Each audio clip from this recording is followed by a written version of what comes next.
Bismillahirrahmanirrahim. Para jamaah sekalian yang saya cintai karena Allah Subhanahu wa taala. Assalamualaikum warahmatullahi wabarakatuh. Alhamdulillah ala ihsanih wa syukru lahu ala taufiqihi wa amtinanihi.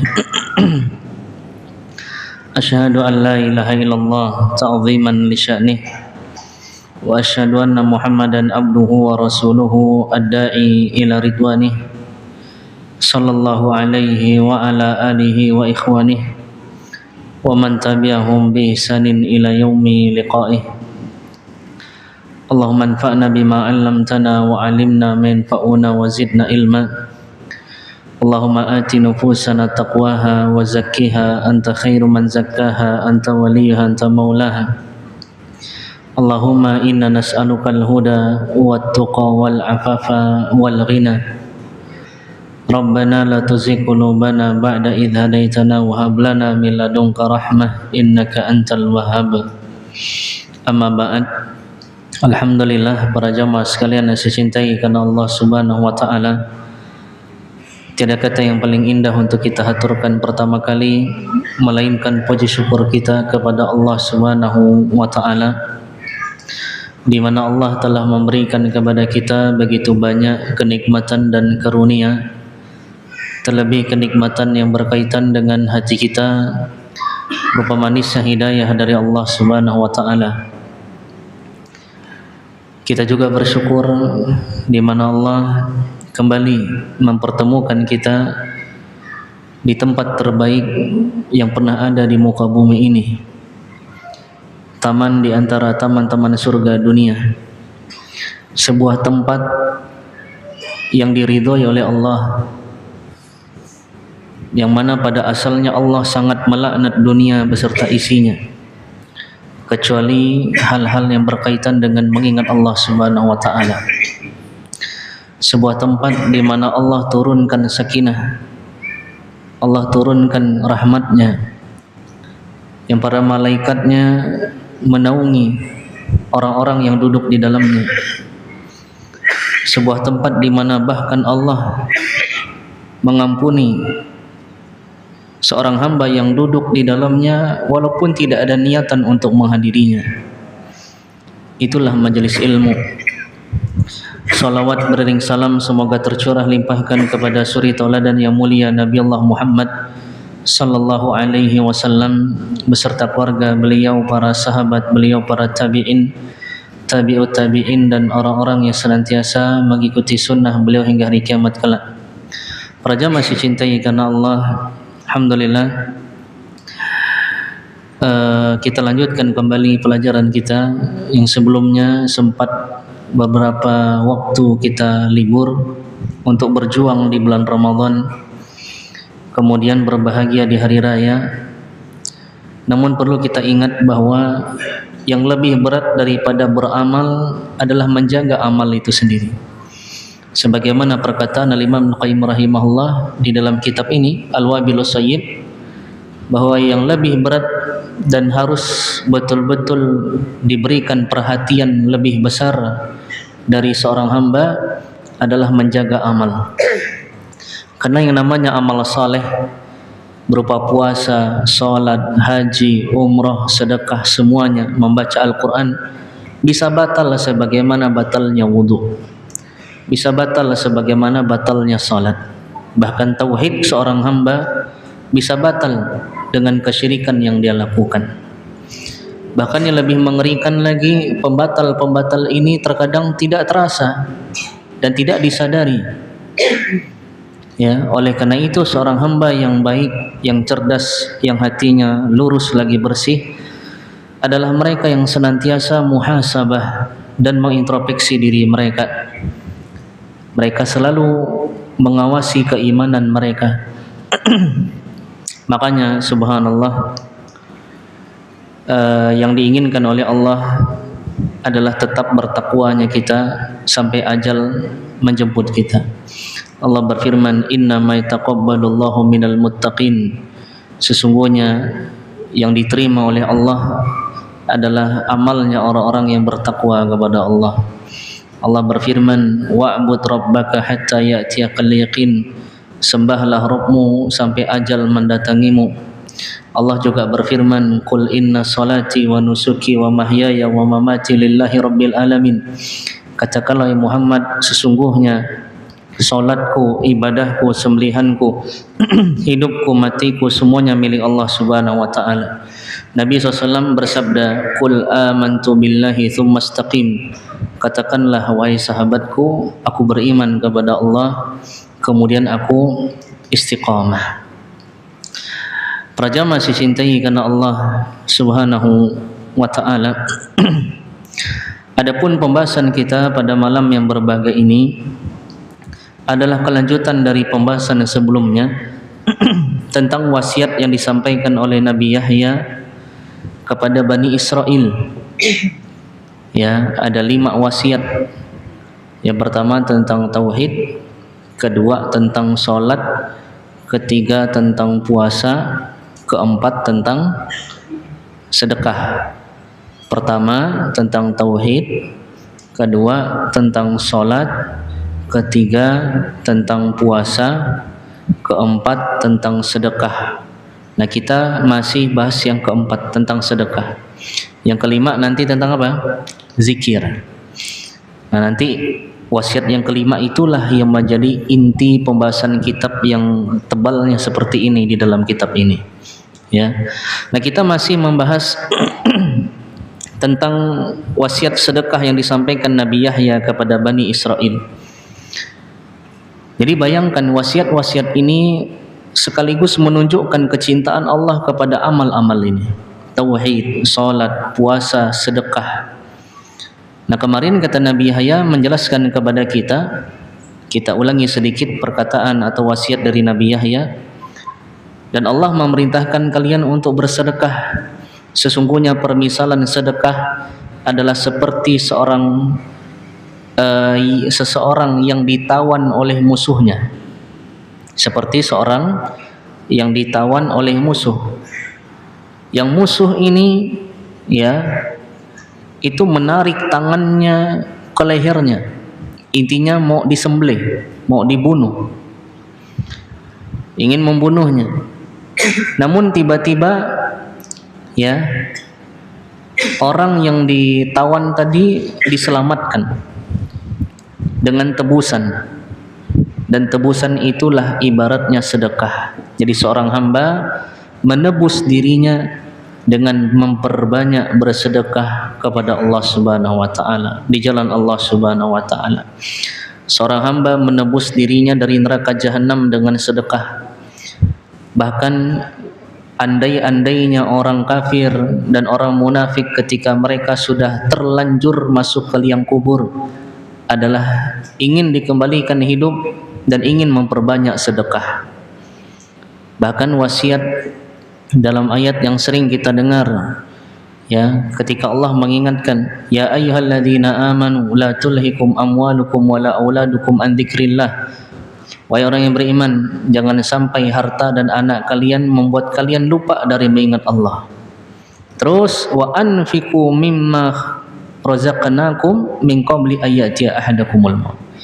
Kata Allah, berinfaklah dari harta yang kami rezekikan kepada kalian sebelum datangnya kematian kepada kalian. Di sedekah ini benar-benar penebus seorang hamba. Dan kita kemarin banyak merenung jamaah dahsyatnya perkara sedekah ini. Sudahlah harta itu pemberian dari Allah. Allah juga yang nyuruh, Allah juga yang membalas, Allah juga yang akan menggantinya. Maka untuk apa kita pelit? Untuk apa kita hitung-hitungan? Untuk apa kita bakhil? Ya, subhanallah. Kalau dagang sama kawan, bisnis, ya, breken harga, jangan ada istilah harga kawan. Justru harga kawan yang benar adalah kita lebihkan. Itu harga kawan. Subhanallah. Ya. Ingat jamaah, Allah adalah Al-Ghani, Rabb yang Maha Kaya. Dia yang memberikan kita rezeki maka dia pula yang akan mengembalikan, memberkahi rezeki itu untuk kita apabila kita berikan ya harta kita di jalan Allah Subhanahu wa taala. Kemudian para jamaah saya cintai karena Allah, pada pertemuan sebelumnya kita membahas tentang ya kebakhilan, bagaimana buruknya sifat bakhil, dan yang bahwasannya bakhil itu bertingkat-tingkat. Ada namanya dalam agama kita ya al-bukhlu, bakhil, pelit. Di atas lagi yang lebih parah ada namanya asyuhu, sempitnya hati, pelit, dongkol, jelek pokoknya. Ya. Maka kebakhilan adalah sifat di antara sifat orang-orang munafik. Kebakhilan di antara sifat daripada sifat orang-orang kafir. Ya. Nah, terus kita lanjutkan para jamaah. Bagaimana penjelasan dari beliau tentang kedermawanan dan bakhil ini? Kita baca. Al-Imam Ibn Al-Qayyim rahimahullah berkata dalam kitabnya Al-Wabilus Sayyib, "Was-sakhiyyu qaribun minallahi ta'ala wa min khalqihi wa min ahlihi." Orang yang dermawan itu, dermawan, lapang hati, sangat dekat dengan Allah Ta'ala. Orang yang dermawan sangat dekat dengan Allah, sangat dekat dengan hamba-hambanya, dan sangat dekat dengan keluarganya.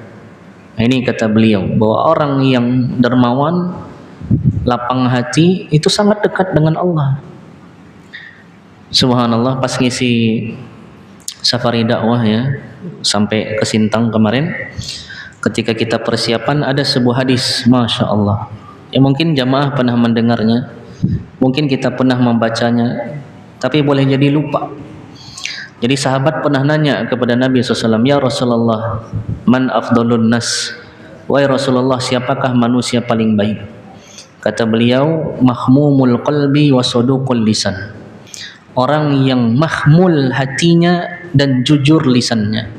Ya Rasulullah, amma saduqul lisan faqad alimna. Kalau jujurnya lisan kami dah tahu maksudnya apa, jujur. Tapi mahmumul qalbi, mahmumul hati itu apa artinya? Maka Nabi bilang, mahmumul qalbi adalah hati yang tidak ada dosa di dalamnya, tidak ada hasad, tidak ada iri dengki, tidak ada dendam. Subhanallah. Hati yang lembut. Hati yang lembut. Bahkan dalam riwayat yang lain, di antara hamba-hamba Allah yang paling banyak masuk ke dalam surga adalah at-taqiyyu an-naqiyyu al-layyinu. Orang yang bertakwa, hatinya bersih, lembut dan mudah bergaul dengan orang lain. Ini subhanallah jamaah. Ya, jadi sekali lagi, orang yang dermawan, orang yang lapang hatinya sangat dekat dengan Allah, dengan hamba-hambanya, dengan keluarganya. Dan ini benar. Ya, kita lihat bagaimana Allah membalas orang-orang yang bersedekah. Kita tahu hadis Nabi bersabda, "Ma naqasat shadaqatun min mal." Sedekah tidak akan mengurangi harta. Ya, Allah juga berfirman, "Matsalul ladzina yunfikuna amwalahum fi sabilillahi kamatsali habbatin ambatat sab'a sanabil fi kulli sumbulatin mi'atu habbah. Wallahu yudha'ifu liman yasha' wallahu wasi'un alim." Kata Allah, permisalan orang yang bersedekah di jalan Allah seperti permisalan satu biji yang menumbuhkan 7 cabang, yang dari 7 cabang ini menumbuhkan lagi ratusan cabang yang lain. Subhanallah. Allah menumbuhkan, melipat gandakan kepada siapa yang Allah kehendaki. Allah maha luas rezekinya dan maha mengetahui siapa yang ikhlas ketika bersedekah.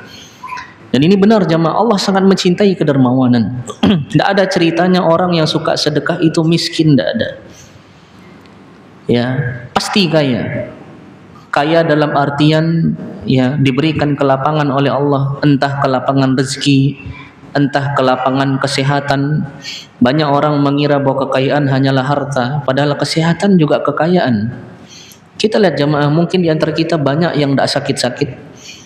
Sampai usia tua pun enak hidupnya, walaupun mungkin tidak kaya duitnya. Tapi itulah kekayaan. Ya, subhanallah. Nah, ini para jamaah dicintai karena Allah Subhanahu wa taala. Dan kita lihat orang yang dermawan, yang lapang hatinya sangat dekat dengan hamba-hambanya yang lain. Kaum muslimin, hamba-hamba Allah mencintai orang yang dermawan, yang tidak pelit, yang tidak hitung-hitungan. Apalagi keluarga kita. Subhanallah. Terus kata beliau, wa qaribun minal jannah. Dan ini yang paling kita inginkan juga, bahwa orang yang dermawan, yang lapang hatinya sangat dekat dengan surga. Sangat dekat dengan surga. Ya. Sebaliknya kata beliau, belum ya, wa ba'idun minan nar, dan sangat jauh dari neraka jahanam. Sangat jauh dari neraka jahanam. Ya. Dalam banyak hadis ya yang telah berlalu bahwa Nabi memerintahkan, ya ma'syaran nisa tasaddaqna, wahai para wanita, kata Nabi, bersedekahlah.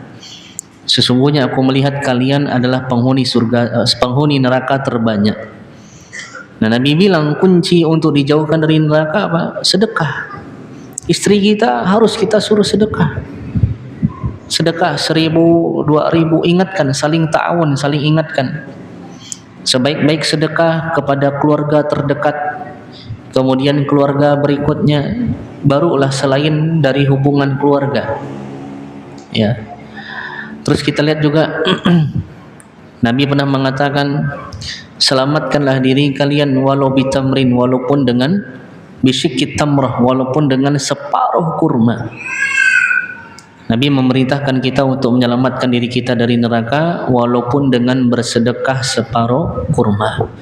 Jadi sekali lagi, dermawan, lapang hati akan membuat kita jauh dari neraka jahanam Allah Subhanahu wa taala. Sebaliknya, nah ini subhanallah, wal bakhilu ba'idun minallah. Sedangkan hamba yang bakhil, yang pelit, yang sempit dadanya, jauh dari Allah. Dia jauh dari Allah Subhanahu wa taala. Allah tidak mencintainya. Allah tidak mencintainya, jemaah. Ya.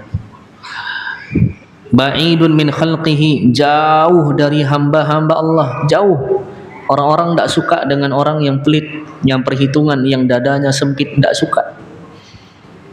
Tidak suka, jemaah. Kalau berniaga, ya, tidak akan mau menjalin hubungan perniagaan. Kalau persahabatan, kekeluargaan, keluarga pun menghindar. Tidak suka. Ba'idun minal jannah, jauh dari surga. Orang yang bakhil jauh dari surganya Allah Subhanahu wa taala. Ya. Makanya kita lihat dalam banyak ayat. Dalam banyak ayat Allah mencela orang-orang kafir. Kenapa? Karena mereka tidak bersedekah, mereka pelit. Ma salakakum fis saqar? Qalu lam naku minal musallin wa lam nut'imu, ya, wa lam nakun nut'imul miskin. Kenapa kalian masuk neraka saqar? Sungguh kami dahulu tidak salat dan kami tidak memberikan makan kepada orang miskin. Sebaliknya orang mukmin penghuni surga dahulu di dunia bagaimana? Innama nut'imukum liwajhillahi la nuridu minkum jazaan wala syukura. Sesungguhnya kami memberikan kalian makan, memberi kalian makan mengharapkan wajah Allah, tidak mengharapkan balasan, bahkan tidak mengharapkan walaupun sekedar terima kasih. Itu orang beriman. Itu penghuni surga ketika mereka di dunia, ya. Subhanallah, udah jarang nemu kaum muslimin yang diam-diam bayarkan kawannya. Nah, ini coba dipraktikkan jemaah, ya.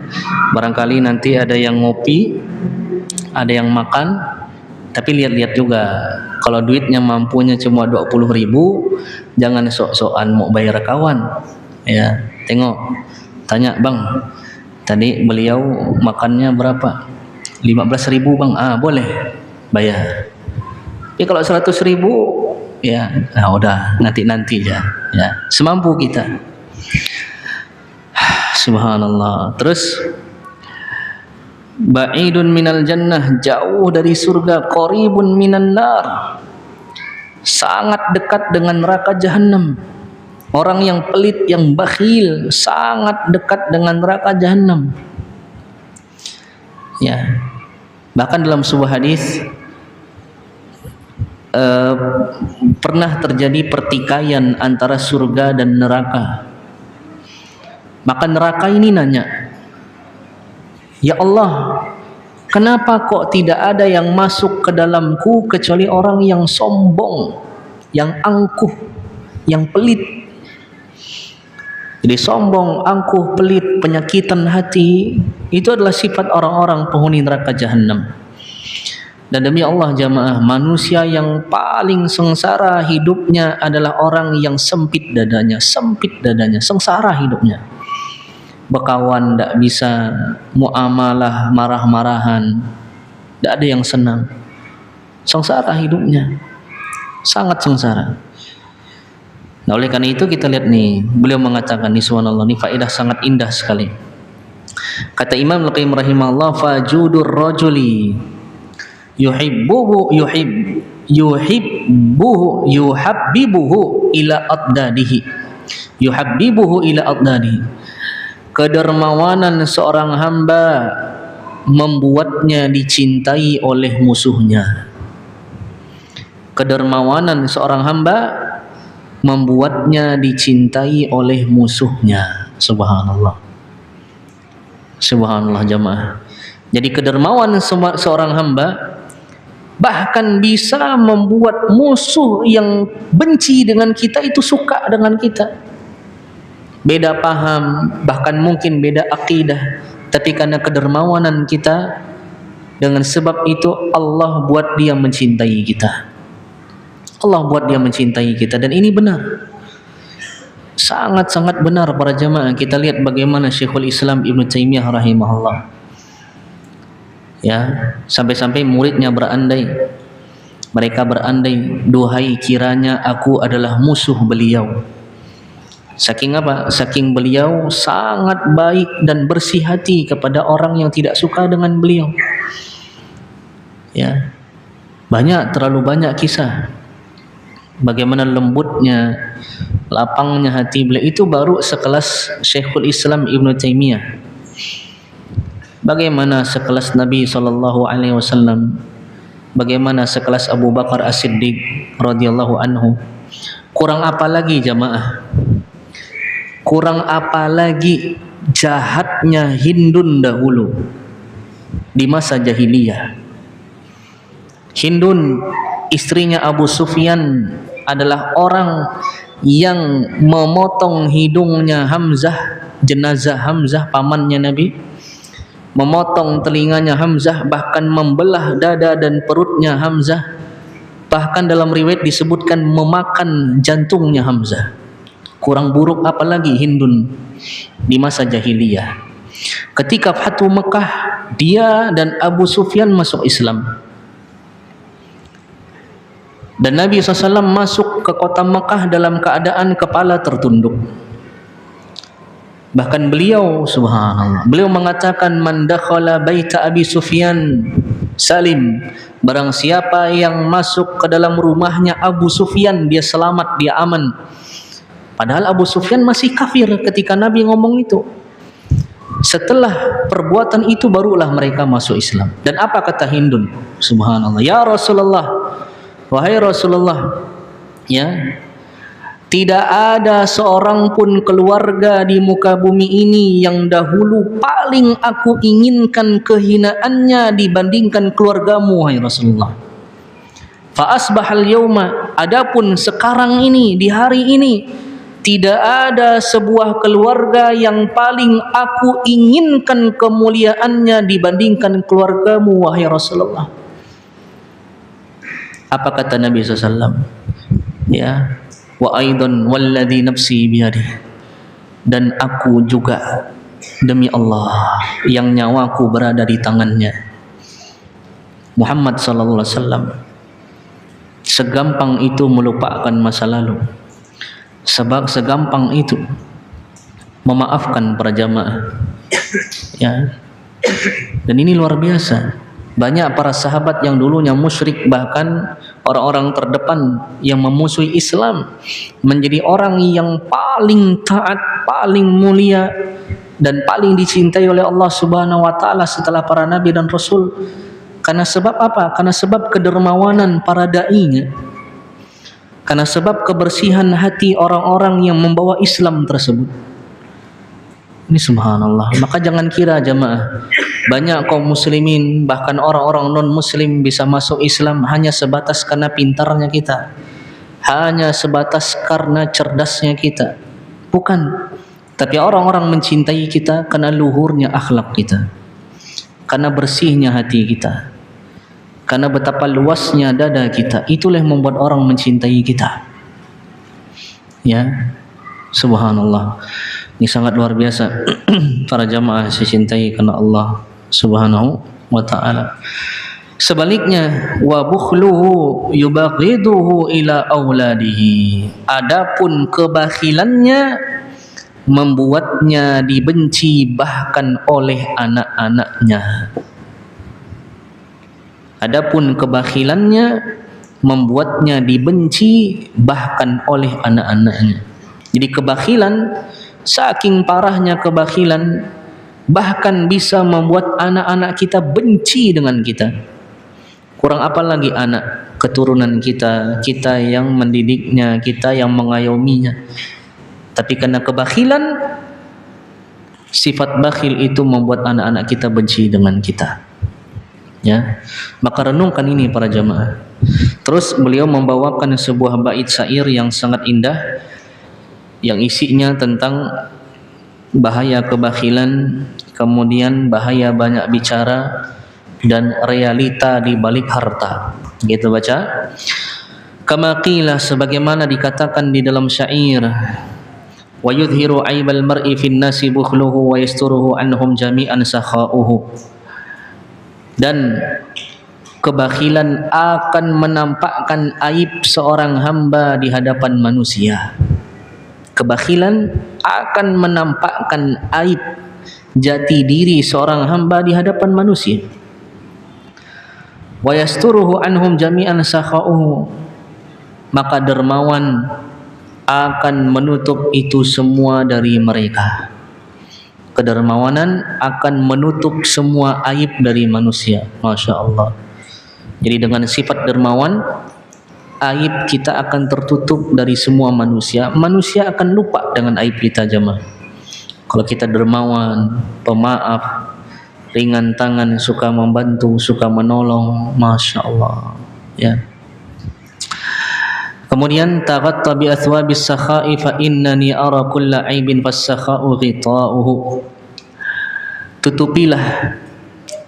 Tutupilah aib-aibmu dengan pakaian-pakaian kedermawanan.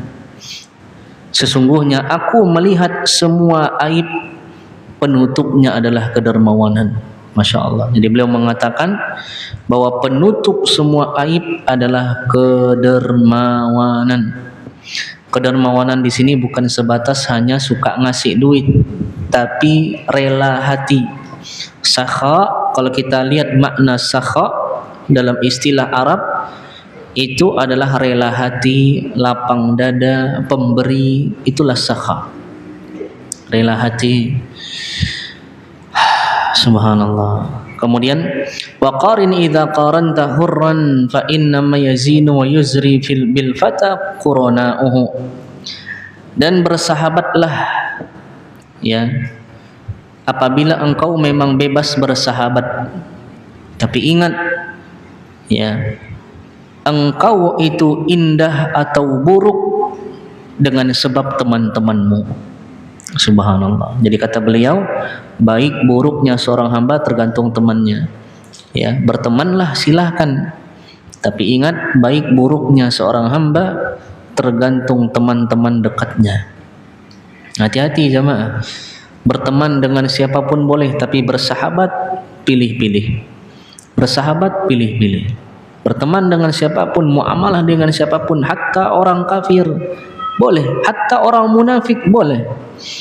Tapi bersahabat, berjalan untuk istiqamah menuju Allah Subhanahu wa taala harus pilih-pilih. Harus pilih-pilih. Kemudian kata beliau, wa aqlil idza mastata'ta qawlan fa innahu idza qalla qaulul mar'i qalla khata'uhu. Dan sedikitlah berbicara semampumu. Sedikitlah berbicara semampumu. Karena apabila seorang hamba sedikit bicaranya, maka sedikitlah dosanya. Apabila seorang hamba sedikit berbicaranya, sedikitlah dosanya, sedikitlah kesalahannya. Kenapa jamaah? Karena sumber dosa paling banyak itu lisan. Anggota tubuh yang paling banyak bergerak di antaranya lisan. Tangan itu terbatas, kaki itu terbatas, tapi lisan paling banyak. Lisan anggota tubuh paling banyak beraktivitas beramal setelah mata. Adapun anggota tubuh juga yang paling banyak dosanya itu mata, setelahnya adalah lisan. Tapi mata terkadang tidak menyakiti orang, tapi lisan, subhanallah, lisan. Maka jaga lisan kita. Kalau di zaman sekarang, jaga ketikan kita, hati-hati dalam buat status, hati-hati dalam berprasangka dengan kaum muslimin. Sedih sekarang jemaah, sangat sedih melihat bagaimana realita kita di dalam bermedia sosial. Ingat Nabi berpesan, ya, man kana yu'minu billahi wal yaumil akhir falyaqul khairan aw liyasmut. Barang siapa yang beriman kepada Allah dan hari akhir, hendaknya berkata yang baik atau minimalnya diam kalau tidak mampu ngomong yang baik. Dan hati-hati dari bersuuzon terhadap kaum muslimin. Hati-hati dengan kehormatan kaum muslimin, karena kehormatan kaum muslimin diharamkan oleh Allah Subhanahu wa taala. Agama kaum muslimin haram, kehormatan kaum muslimin haram. Haram untuk kita tumpahkan, harta kaum muslimin haram. Zaman sekarang kehormatan kaum muslimin sangat mudah untuk kita bicarakan. Subhanallah. Ya, sampai pun termasuk kasus-kasus atau bahkan penyimpangan-penyimpangan, biarkan ahlinya yang berbicara. Dan kalaupun para ahli berbicara sesuai dengan proporsionalnya, objektif, ya, bukan subjektif. Yang dibahas cukup penyimpangan, bukan yang lain. Contoh, kita tahu di negeri kita ada orang yang menyimpang, ya, pemikirannya liberal, menusuk Islam dari dalam. Qadarullah bibirnya sumbing, maka haram seorang muslim menghina sumbingnya jemaah. Haram, tidak dibenarkan. La haula wala quwata illa billah. Adapun sekarang subhanallah, hati-hati dari mudah menvonis. Oh, si A begini, dia udah kayak gini, dia kok suka ngopi sekarang. Si B kok suka jualan sekarang. Hati-hati dari berprasangka dengan kaum muslimin. La haula wala quwata illa billah. Kewajiban kita mendoakannya, tunaikan haknya, berikan nasihat kalau memang dia membutuhkan nasihat. Ya, subhanallah. Kemudian kata beliau, idza qalla malul mar'i qalla sadiquhu wa daqat alaihi arduhu wa sama'uhu. Nah, ini lihat fakta di balik harta. Fakta di balik harta. Kata beliau, apabila harta seorang hamba itu sedikit, maka sedikit pula temannya. Ini fakta. Apabila harta seorang hamba sedikit, maka sedikit pula temannya. Ini sering jamaah, dan kita tidak boleh baperan dalam hal ini. Ya, giliran ketika kita miskin, tidak ada yang mau nolong, tidak ada yang bantu, udah mulai usaha naik, udah mulai kaya, udah mulai branding kita pun naik, mulai mendekat. Biasa sajalah. Subhanallah, ingat kita hidup di dunia ini, benci dan dicintai oleh seorang hamba itu perkara biasa. Kita berusaha mencari cinta makhluk dengan cara yang diridhoi oleh Allah, namun kita juga tidak bersedih ketika kita tidak lagi dicintai. Itu hal biasa dalam kehidupan. Terus kata beliau, wa daqat alaihi arduhu wa samu, bahkan menjadi sempit bumi dan langit baginya. Subhanallah. Saking susahnya keadaan orang yang kepepet, orang yang tidak ada uangnya, orang yang lagi butuh, seakan-akan bumi dan langit menjadi sempit. Benar apa enggak ini? Benar. Kalau kita lagi kepepet, apalagi mungkin yang ada yang masih ngontrak, mau bayar kontrakan, ya, belum lagi mau beli kebutuhan. Subhanallah, sempit rasanya dunia. Dan ingat jemaah, kita sering belajar, Allah sering buat kita kecewa dengan makhluk. Allah sering buat kita kecewa dengan dunia. Biar apa? Kenapa Allah sering buat kita kecewa dengan makhluk dan dengan dunia? Kenapa? Biar kita kembali kepada Allah. Allah itu tidak mau, tidak rela hambanya itu cinta dengan dunia, cinta dengan makhluknya, dan melupakan Allah. Allah tidak rela. Makanya ujian Nabi Ibrahim yang diperintahkan untuk menyembelih Nabi Ismail itu disebut dengan ujian apa? Ujian apa jemaah? Ujian cinta. Allah ingin menguji kecintaan Nabi Ibrahim. Kan Allah sudah mengangkat Nabi Ibrahim sebagai khalilnya, kekasihnya. Tidak ada di muka bumi ini yang paling mencintai Allah dan paling Allah cintai dia dibandingkan Nabi Ibrahim, dan nomor satunya Nabi Muhammad SAW. Nah, ketika Nabi Ibrahim mulai punya anak, kecintaan itu pun terbagi antara kepada Allah dengan anaknya. Maka Allah ingin membuktikan kepada Nabi Ibrahim, benar tidak, tulus tidak cintanya. Ternyata Nabi Ibrahim melaksanakannya. Ternyata Nabi Ibrahim melaksanakannya, ya. Dan benarlah cintanya Nabi Ibrahim kepada Allah Subhanahu wa ta'ala. Begitu juga dengan kita jemaah. Seringkali kita kecewa dengan teman kita.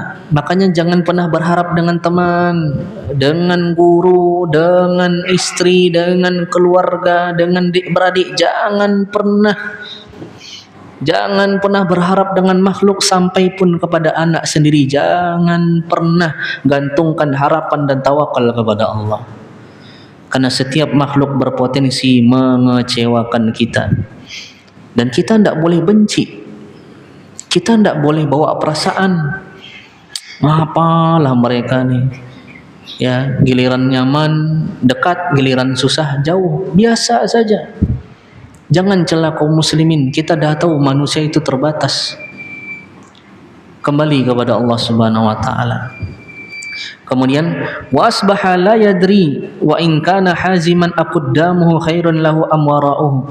Dan dia pun jadi tidak tahu, walaupun dia orang yang jujur, orang yang baik, apakah yang lebih baik baginya terus melangkah dengan kemiskinan, atau balik lagi di masa lalu untuk jadi orang kaya. Saking susahnya ketika harta kita tidak ada, kita bingung. Aduh, bagus jadi orang kaya, coba dulu kerja keras jadi orang kaya, atau sabar di atas kesusahan.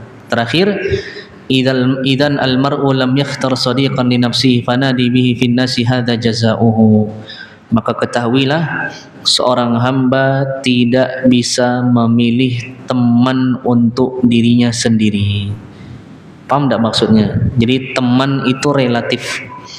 Dia datang ketika ada perlunya, dia akan pergi ketika memang sudah tidak perlu. Itulah dunia pertemanan. Itulah dunia pertemanan. Maka umumkanlah kepada manusia, seperti inilah realita balasannya. Jadi kesimpulan maksud beliau di sini adalah beliau ingin mengingatkan kepada kita bahwa bergantunglah kepada Allah. Jangan bergantung dengan teman, ya. Dan dermawanlah, karena Allah Subhanahu wa ta'ala mencintai dan akan membalas, memberkahi orang-orang yang dermawan. Kurang lebih saya mohon maaf. Subhanakallahumma bihamdika asyhadu an la ilaha illa anta astaghfiruka wa atubu ilaik. Assalamualaikum warahmatullahi wabarakatuh.